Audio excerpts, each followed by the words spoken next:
प्यारे बच्चों, नमस्कार। मैथ्स की क्लास में आप सभी का स्वागत है। मेरा नाम मीनाक्षी एबट है।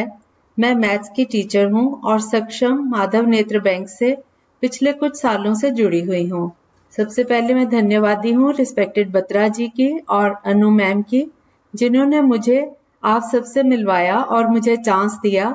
मुझे विश्वास है कि आप सबका भरपूर सहयोग मिलेगा और हम लोग इस प्रयास में कामयाब होंगे। मैथ्स एक बहुत इंटरेस्टिंग सब्जेक्ट है।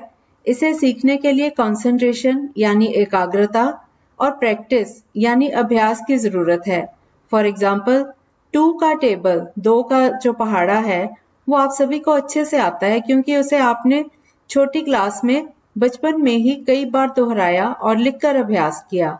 इसी तरह से अब हम जो पढ़ने जा रहे हैं, मैं चाहूंगी कि आप उसमें भी ऐसे ही प्रैक्टिस करके उसे अच्छे से सीखें। मैं आपको एक टॉपिक पर जैसे लेक्चर भेजूंगी और उस पर बेस्ड एक असाइनमेंट दूंगी। आप टॉपिक को पहले अच्छे से सुनकर समझेंगे और फिर असाइनमेंट को सॉल्व करेंगे, ठीक है? और कुछ देर के बाद मैं आपको उस असाइनमेंट की यानी कि उनके उत्तर भेजूंगी। आप उससे टैली करके जान सकते हैं कि आपको कितना समझ आया, आपका कितना स्कोर है। और आपको यदि कोई प्रॉब्लम्स आएंगी या कोई डाउट्स होंगे तो आप मुझे व्हाट्सएप पर पूछ सकते हैं, अपने डाउट्स को क्लियर कर सकते हैं। मेरी शुभकामनाएं आपके साथ हैं।